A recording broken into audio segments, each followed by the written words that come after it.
Հաղորդման գլխավոր հովանավորն է asecose.am կայքը։ Հաղորդման գործընկեր, նավավար ձկնալի ըմպելարան, հասցե Արամի 42 կոտորակ 1, առաջին հարկ, իսկական նավահանգստային միջավայր Լեռներում։ Հաղորդման գործընկեր, Ժան-Պոլ էգզիստենցիալ սրճարան, հասցե Արամի 42 կոտորակ 1, երկրորդ հարկ, վայր, որտեղ գերակա է զրույցը, որտեղ արվեստն ու չարվեստը թափառում են սենյակից սենյակ։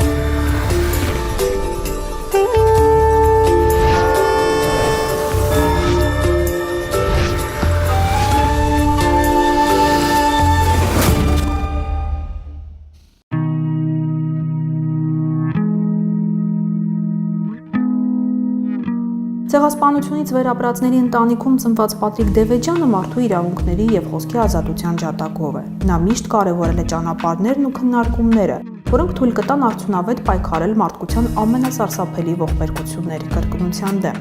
Սոսկալի փորձառությունը վերքը, որ արյունահոսում է, ինչպես Հռոմի Պապն է ասել, մեզ վրա պարտականություններ է դնում։ Դրանք առաջին հերթին այն են, որ չպետք է նման բան կրկնվի։ Մենք ասում ենք չպետք է կրկնվի, բայց կրկնվում է։ Ժխտողականությունը դյուրացնում է կրկնությունը, մի առիթով հայտարարել է Պատրիկ Դևեջյանը։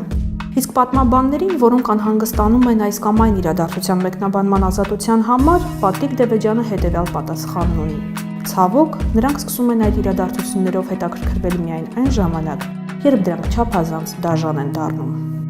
Ֆրանսիայի հայկական արմատներով ամենահայտնի քաղաքական գործիչը Պատրիկ Դևեջյանը, որը տարբեր ժամանակաշրջաններում զբաղեցրել է նախարարական պորտֆելները եւ լինելով Ֆրանսիայում հայ համայնքի ամենաազդեցիկ դեմքերից մեկը, Նիկոլա Սարկոզիի եւ Ժակ Շիրակի մտերիմն ու համախոհը մի քանի անգամ կարողացել է բեկել հայ-ֆրանսիական հարաբերությունների ընթացքը։ Դրա եւ իր մասին այսօր կպատմի Կտորմը Հայաստանում։ Պարոն Դևեջյան, շնորհակալություն, որ ժամանակ գտաք այս հարցազրույցը մեզ տալու։ Որտեղից են ձեր ծնողները արմատներով եւ ինչպես հաստատվեցին Ֆրանսիայում։ Mes parents viennent de Constantinople. Mon grand-père Ծնողներս Կոնստանտինոպոլցից են։ Իմ պապը, որ կարևոր պաշտոնյա էր Օսմանյան կայսրության կառավարությունում, ծնվել է 1865-ին։ Հայրս 1901-ին։ Մենք 3 սերունդով 3 դար ենք տեսել՝ 19-րդ, 20-րդ եւ 21-րդ։ Le 19e, le 20e et le 21e siècle. Իսկ ինչու որոշվեց, որ հաստատվելու են հենց Ֆրանսիայում։ Mes parents sont venus en France parce qu'ils parlaient français. Ծնողներս եկան Ֆրանսիա, քանի որ ֆրանսերեն են խոսում։ Ես հանդիսանում եմ իմ ընտանիքի վերջին անդամը։ Մյուսներն արդեն չկան։ Իմ ընտանեկան արխիվում գտել եմ ֆրանսիական քաղաքավարության ձևերի մասին պատմող գիրքը, որը պապիկս նվիրել էր տատիկիս 1852 թվականին։ Que mon grand-père Մեր ընտանիքում ավանդույթ էր, որ նույնիսկ սեղանի շուրջ բոլորը խոսում էին ֆրանսերեն։ et chez nous on parlait français à table. Donc tout naturellement on est venu en France. Դուք Ֆրանսիայի հայ համայնքի ամենաազդեցիկ մարդն եք Շարլ Ազնավուրից հետո։ Եվ քանի որ շատ երկար տարիներ քաղաքականության մեջ եք եղել եւ լինելով Նիկոլա Սարկոզիի եւ Ժակ Շիրակի համախոհը, նաեւ կարողացել եք բեկել հայ-ֆրանսիական հարաբերությունների ընթացքը, փոխելով նրանց վերաբերմունքը հայերի հանդեպ։ Ինչպես է դա ձեզ հաջողվել։ D'abord la personne qui a le plus eu d'influence en France. Նախ ասեմ, որ հայկական հարցի վրա Ֆրանսիայում ամենամեծ ազդեցությունը ունեցել է Շարլ Ազնավուրը եւ իր տաղանդի հմտությունների ու հոգին ներգրավելու շնորհիվ է, որ մարդիկ ծանոթացել են այս ողբերգությանը։ Ոչ ոք նրա հետ մրցել չի կարող։ Ես լինելով քաղաքական գործիչ, իհարկե, եթե նույնիսկ ունեցել եմ ազդեցություն այդ հարցում, այնուամենայնիվ միակ հայը չեմ, ով քաղաքականությամբ եմ զբաղվում Ֆրանսիայում։ Իմ գործնեությամբ, եթե որևէ ազդեցություն ունեցել եմ, ապա նրա շնորհիվ, որ երբեք ոչ ընդգծել եմ, որ ես հայ եմ, ոչ էլ հրաժարվել եմ իմ հայկական արմատներից։ Հակառակը, ես միշտ ասել եմ, որ հայ եմ եւ ուրախ եմ դրա համար։ Եթե ավելի կոնկրետ պատասխանեմ ձեր հարցին, ապա նշեմ, որ Ժակ Շիրակը Թուրքիայի հանդեպ մեծ սեր ուներ։ Avec Jacques Chirac ça a été plus difficile. Միևնույն ժամանակ Ժակ Շիրակը շատ մարդկային ու ազնիվ անձնավորություն է, սակայն ծանոթ չէր հայոց ցեղասպանությանը ու ընդհանրապես հայկական հարցին։ Շատ հեռու էր այս ամենից, բայց երբ Հայաստան եկանք, ինձ հրավիրեց իր հետ գնալ Ծիծեռնակաբերդի թանգարան ու ասաց. գնանք միասին լացելու։ Viens, nous allons pleurer ensemble.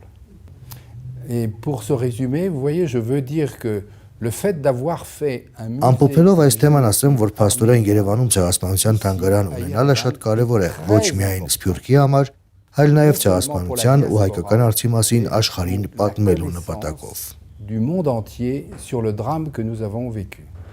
Դուք ջանք չեք խնայել, որպիսի Ֆրանսիայում ընդունվի հայոց ցեղասպանությունը դատապարտող խորենքը եւ այնուհետեւ ջանք չենք խնայել, որպիսի նաեւ հայոց ցեղասպանությունը ժխտող այդ օրինագիծը նույնպես ընդունվի։ Ըստ ձեզ այսօր ինչ է պետք անել, որ հարցը մի փոքր ավելի առաջ գնա, այդ խնդրի լուծումը որտեղ եք տեսնում։ Je pense que le chemin pour être difficile. Ես կարծում եմ, որ հարցը լինելով որքան բարդ, նույնքան էլ պարզ է։ Պետք է աշխարհի հնարավորին շատ երկրներ պաշտոնապես ճանաչեն հայոց ցեղասպանությունը։ Ու առաջնահերթ, որ պետք է դա անի, Ամերիկայի Միացյալ Նահանգներն են։ Այս երկիրը, ինչպես եւ Հռոմի Ֆրանցիսկոս Պապը, ունի շատ մեծ ազդեցություն ու մեծ ցանց, որի միջոցով կարող է այդ հարցը առաջ քաշել։ Les États-Unis ont de très grandes raisons. Առավել եւս, այն ունի բարոյական պարտականություն դա անելու, քանի որ ամերիկացի դեսպաններն ու հյուպատոսները ժամանակին եղել են այդ ողբերգության վկաները ու իրենց հնարավորությունների սահմաններում կարողացել են տուժածներին փրկել կամ ինչ որ կերպ պաշտպանել։ Հետևաբար հենց իրենք ամերիկացի պաշտոնատար անձինք էին ցեղասպանության առաջին վկաները։ Դրա համար էլ ամերիկացիները պետք է առաջնահերթ ճանաչեն ցեղասպանությունը։ Des Arméniens persécutés pendant le génocide et ils sont. Իսկ եթե Վաշինգտոնը ճանաչի ցեղասպանությունը պաշտոնապես, ապա Թուրքիան պարտավոր է շատ կարճ ժամանակում անել նույնը, քանի որ նրանց միջև ենթարկվողի եւ ղեկավարողի հարաբերություններ են։ Երկրորդ կարևոր քայլը թուրք մտավորականների հետ կապեր ստեղծելն ու զարգացնելն է, որպեսզի նրանց քաղաքացիական հասարակությունը զարգանա։ Այն այսօր էլ ենթարկվում է շատ մեծ փոփոխությունների ու խմորումների։ Թուրքական ժխտողական քաղաքականությունը չի կարող գոյություն ունենալ, երբ լրատվական միջոցներն արդեն վերացրել են սահմաններն ու թուրքական մտավորականությունը կապ ունի արտերկրի իրենց գործընկերների հետ։ Տեղի է ունենում տեղեկատվական փոխանակում եւ թուրքական պետությունը իր ժխտողականությամբ չի կարող այլևս դիմադրել հասարակությանը։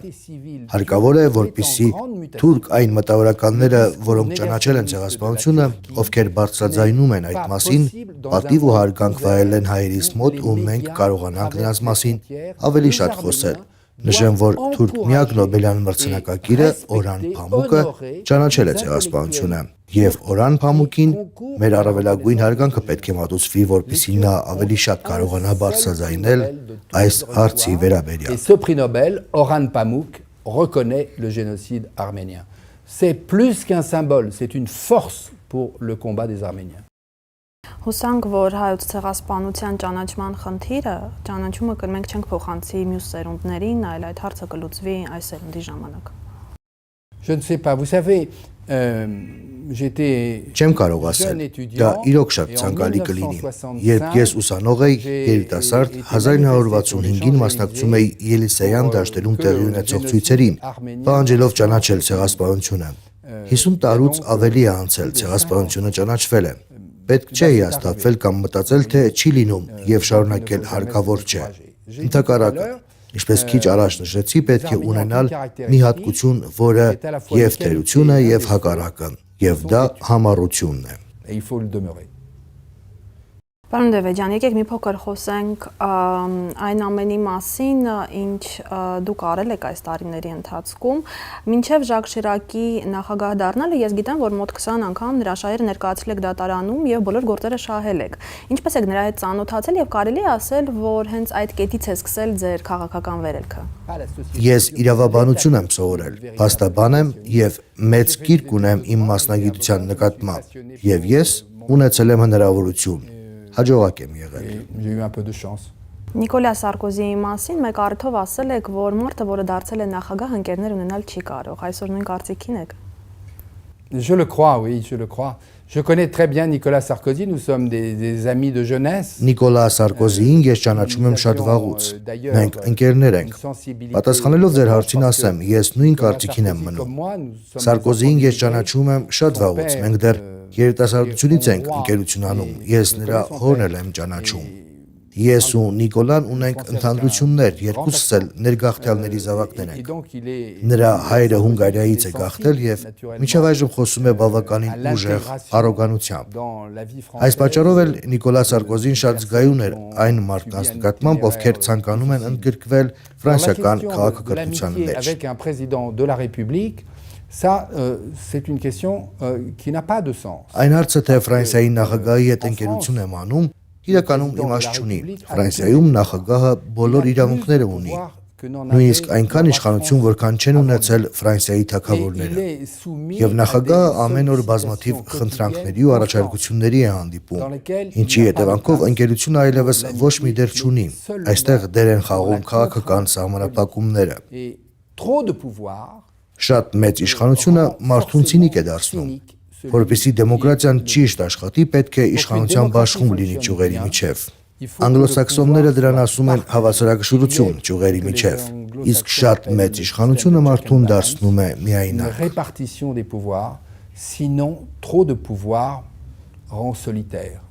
Եկեք մի փոքր խոսենք նաև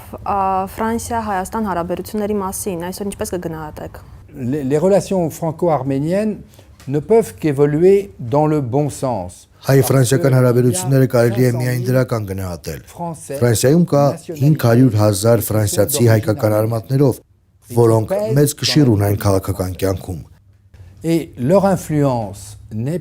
Սակայն նրանք չեն կազմում լոբի կամ կազմակերպված ինչ-որ զանգված, որը ազդում է կառավարության վրա, ինչպես թուրքական կառավարությունն է կարծում։ Այլ ավելի շատ նրանք ամեն տեղ պատմում են այն ողբերգության մասին, որը ապրել են, ու այն անարդարության մասին, որ մինչև այսօր տիրում է հայերի նկատմամբ։ Եվ քանի որ Ֆրանսիան մեծ դեմոկրատական ու մարդկային երկիր է, այս հարցը ոչ մեկին անզգա չի թողնում, եւ ֆրանսիացիները սկսում են գործել։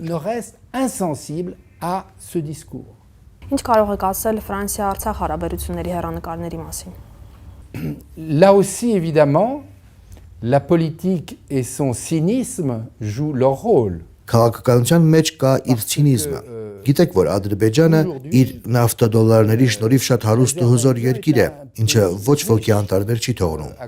Դա ավտորիտար ու բռնապետական երկիր է, ինչը նշանակում է, որ այդ բռնապետությունը վերջիվերջո մի օր քայքայվելու է։ Այս դեպքում մենք պարզապես պետք է մի քիչ սպասենք, դառնանք ավելի դեմոկրատ երկիր, քանի որ պատմությունը ցույց է տվել, որ դեմոկրատ երկրները միշտ տոտալիտար ռեժիմներին հաղթում են։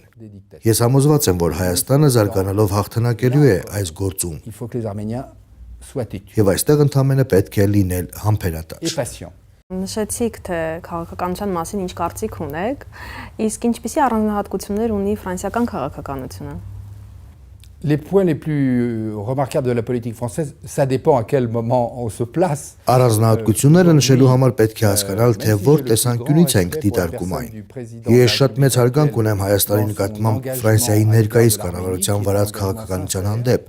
Դա ազնիվ քաղաքականություն է, սակայն չնայած դրան ես ընդդիմություն եմ։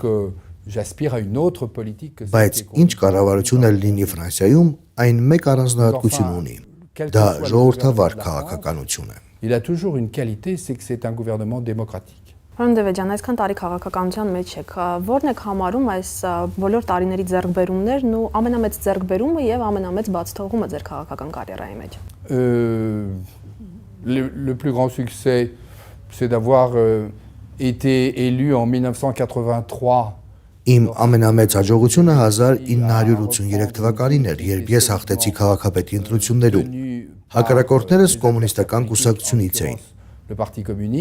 Իսկ անհաջողությունները ամեն օր են, նույնիսկ կարելի ասել, որ ամեն օրվա անհաջողությունների մեջ փոքրիկ հաջողություններ են հայտնվում, որպեսզի մի քիչ ուժ տան։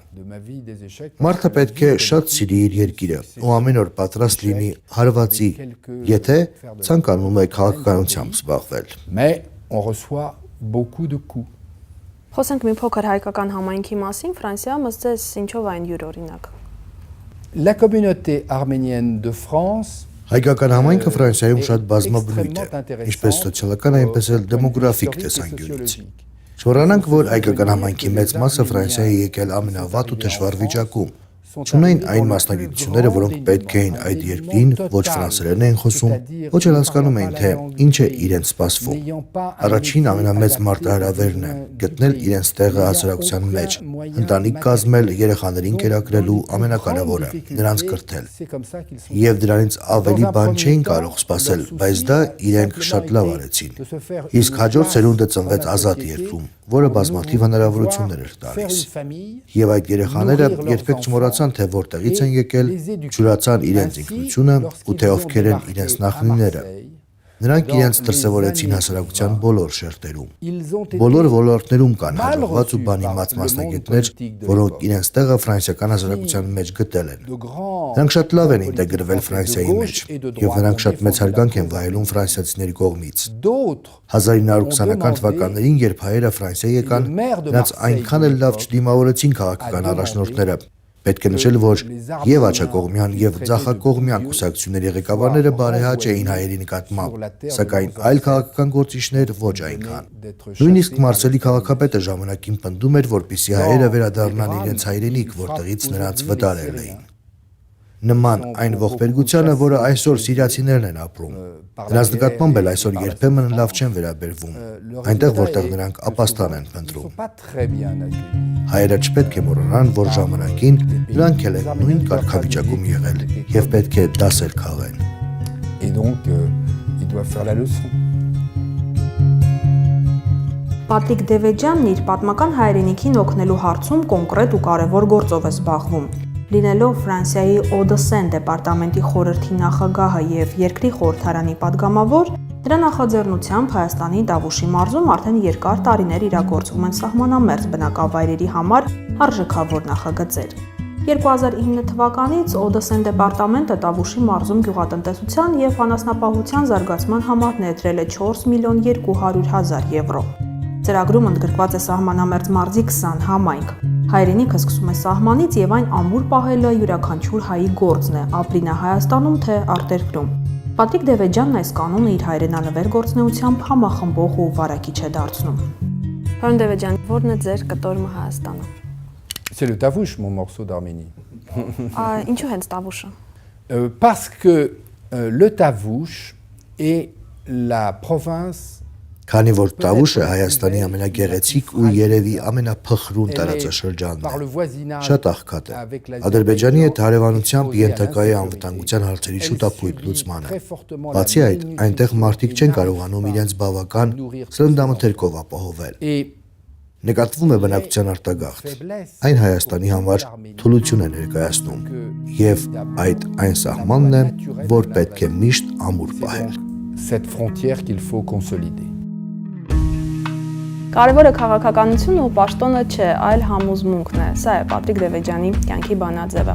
Օսմանյան կայսրության ժամանակ ձկնորսության դեպարտամենտի ղեկավարի թոռը Պատրիկ Դևեջյանը, ինչպես ժամանակին ջանք ու եռանդ չի խնայել դատարանում մասալայի մարտիկներին պաշտպանելուն, այնպես էլ իր ամբողջ կյանքը նվիրել է ծառայելու իր հայրենիքին եւ հայոց պատմությանը։ Այսպիսով իր հարգանքի տուրքը տալով իր հայկական արմատներին։ Կհանդիպենք մեր եւ ձեր կտոր Հայաստանում։ Հաղորդման գործընկեր, նավավար ձկնալի ըմպելարան, հասցե Արամի 42 կոտորակ 1, առաջին հարկ, իսկական նավահանգստային միջավայր Լեռներում։ Հաղորդման գործընկեր, Ժան-Պոլ էգզիստենցիալ սրճարան, հասցե Արամի 42 կոտորակ 1, երկրորդ հարկ, վայր, որտեղ գերակա է զրույցը, որտեղ արվեստն ու չարվեստը թափառում են սենյակից սենյակ։